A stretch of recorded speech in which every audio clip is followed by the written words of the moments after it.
Ahoy friends, welcome to building the Alpha Dory. This is a project to build a 1890s style racing dory from John Gardner's The Dory Book, illustrations by Sam Manning. I'm Dan, and we're going to be out in the shop finishing riveting the final strake on the dory. This is the shear strake on the port side. So let's get out there and finish this boat up.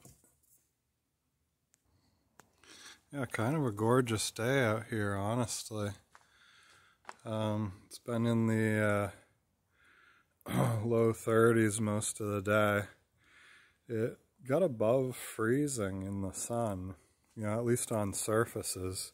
Not sure if the air was ever above freezing, but yeah, kind of a beauty.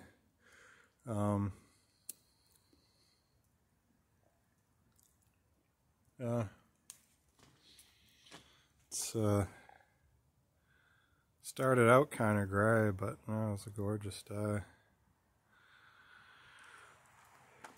But it's getting close to over now, so let's finish up the riveting we gotta do out here and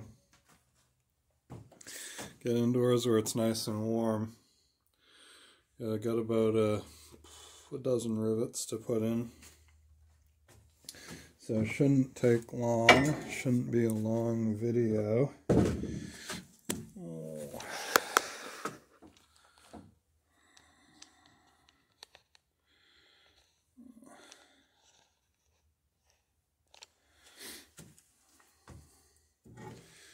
Alright, let's get to it.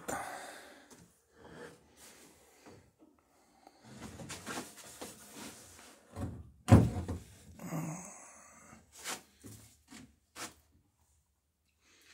think this was the backing iron that I was using. Yeah, so I'm holding the iron against my hip here.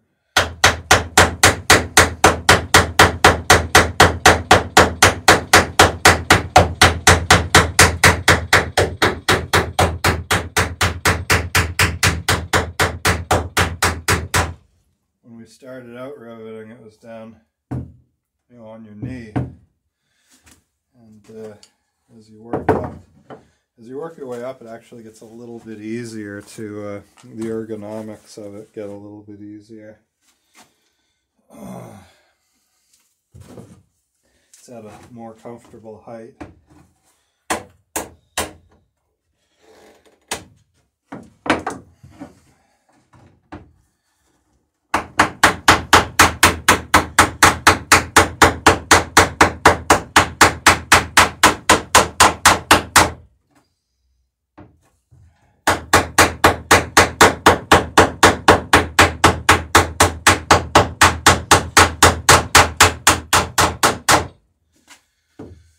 Yeah, if we get another decent weekend, definitely gonna try and get the ice boat out. We'll see if we got some. If I can get out of work early 1 or 2 days, I might even go during the week. I was looking at the forecast. It looked like maybe snow flurries Thursday or Friday, so it'd probably be worth trying to get out before then.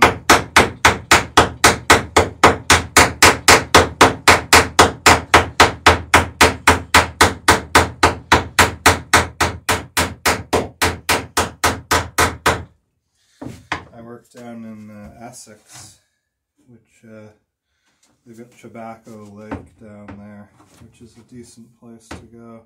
A little bit small, but kind of actually pretty perfect for my boat. The runs are a bit short, but it's just big enough to work out. To have some fun.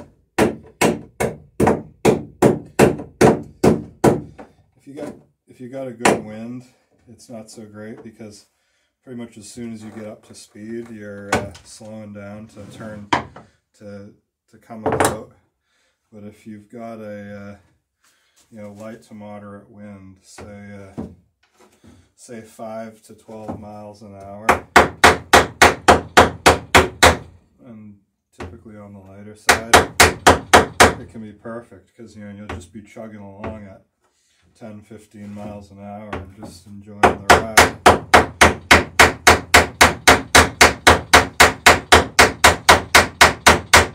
When you're getting up towards 25 or even getting close to 30, you start needing a bigger lake. Start needing more room to maneuver and whatnot. Everything happens pretty quick at those speeds. But 10 or 15 is just a really enjoyable speed, and it's when you're traveling like that, the lake is plenty big.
Yeah, there's definitely an advantage to cordless tools. Disadvantage is the batteries die on them.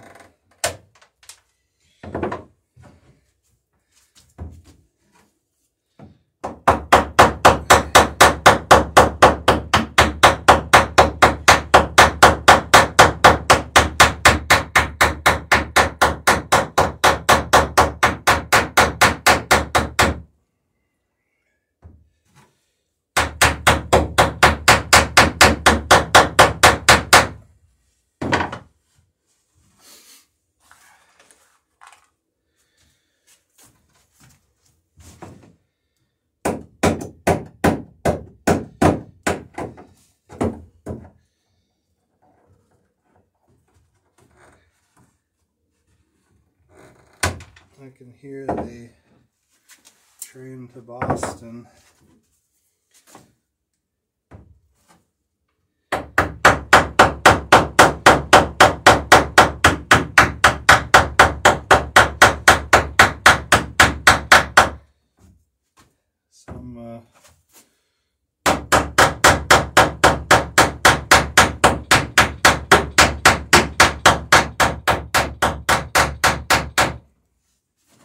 On really still nights, you can hear the wheels on the rails. I kind of get the feeling that maybe you can hear it a little bit better when the air is cold as well, but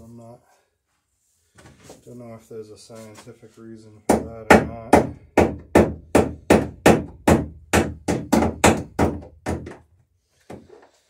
yeah, got into a interesting discussion online with a gent who was talking about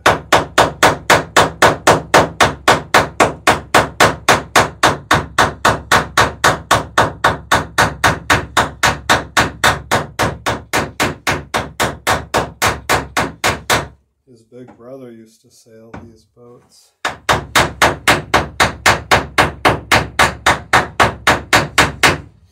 Out of, well, it turned out to be pretty close to where the old seaplane base was, down in Salem, right near Hawthorne's Cove there.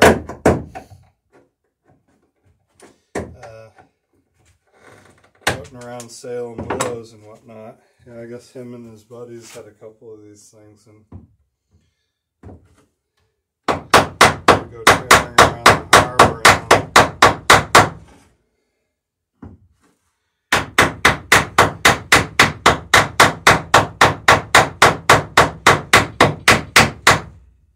This was in the 40s, sometime the late 40s, I think. So still a few of them around at that point.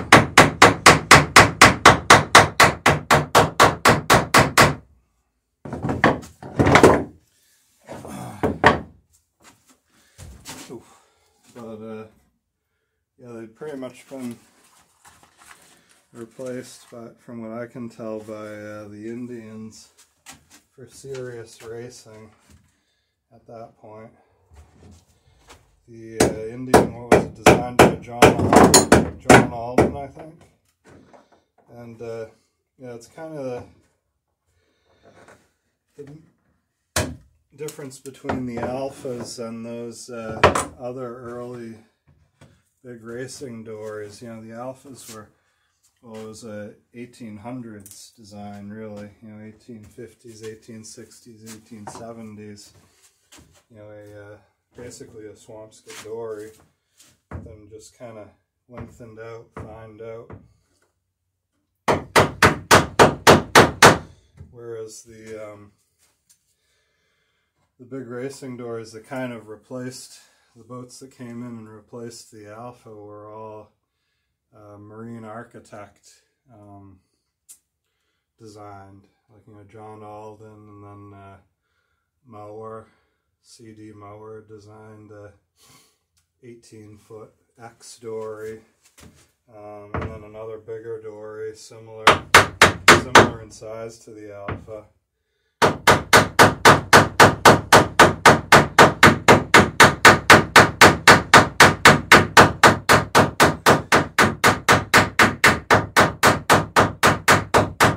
You can definitely see a different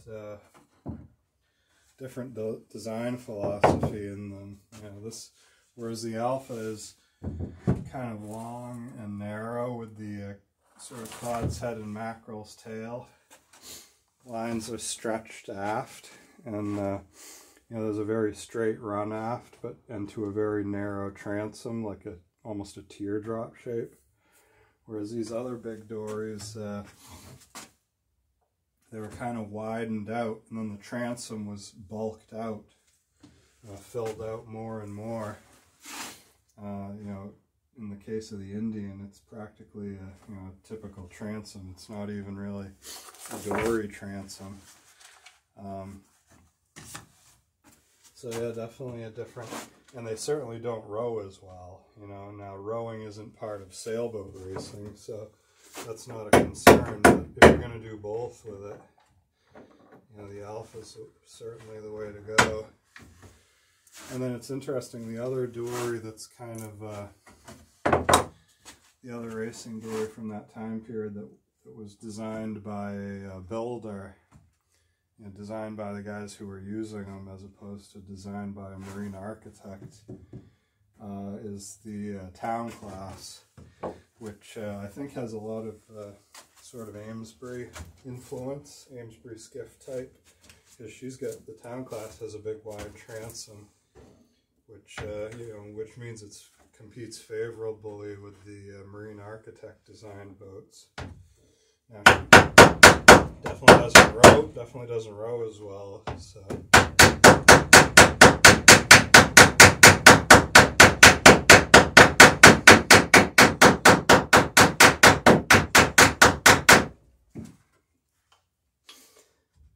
Yeah, almost a sort of skiff type transom on the Townie.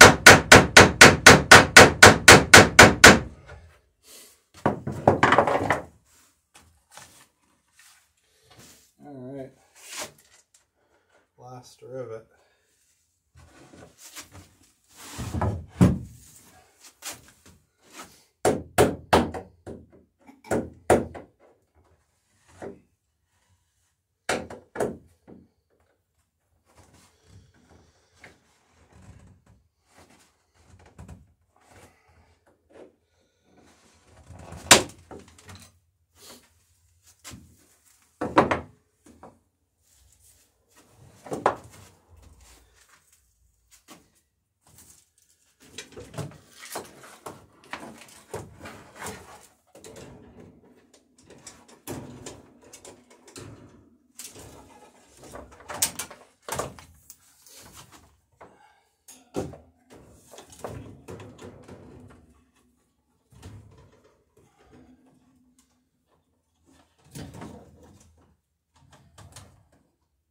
Nice to be able to see what I'm doing over here.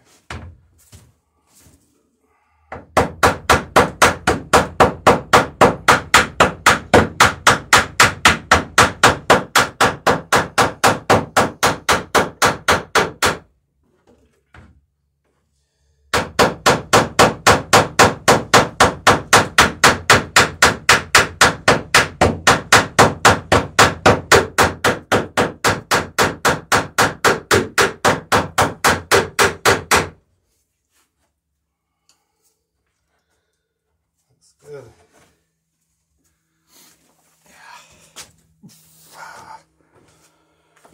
Oh, stand up straight for a minute.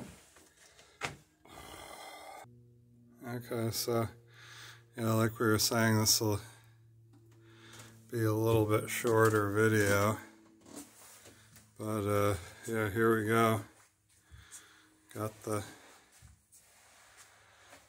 Alpha planked up, riveted up, and ready to do some finish work on it. I'm hoping to get out and get some plywood for the centerboard box pretty soon. We'll be making that up out of marine ply. And yeah, I got down the cardboard pattern for the box here out of the loft a little while ago. And yeah, also hoping to maybe get the centerboard and the rudder out of that same sheet of marine ply. It's gonna be close, but we'll see if there's enough wood in the single sheet or we need to get another sheet. Yeah, so hoping to do that in the next, get that wood in the next couple days, and then and even before then, you know, at any point we can start making up the floorboards. We've got to make up the seat riser. So, and then the seat riser ties into the centerboard box, to the height of the centerboard box. So those are two things. The seat risers are a little bit dependent on the height of the box, but we should be able to make those up regardless of whether the box is built or not. And then start putting the rails in it too. So plenty of work to do. And yeah, the transom cuddy, got to make that up. And yeah, a lot to do yet. But this is the dory hull anyway, planked up, and ready to be fitted out.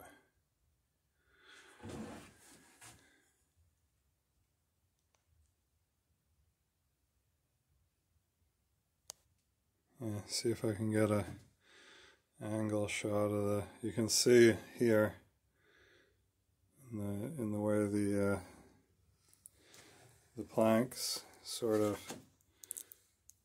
move around the stem. You can see there's a little bit of hollow to the hull there, which is really kind of cool. Yeah, you can see it right there. Tiny bit of hollow. Even though the frames are straight, the boat's got curves.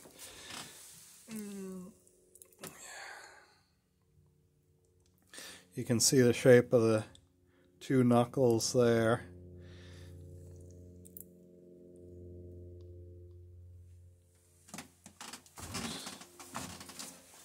And then also as we come back to the transom, you can probably make out the hollow back here too. And you can see it inside as well.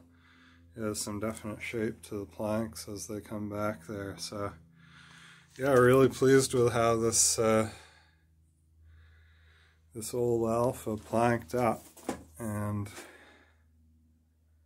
yeah, it's excited to see it on the water.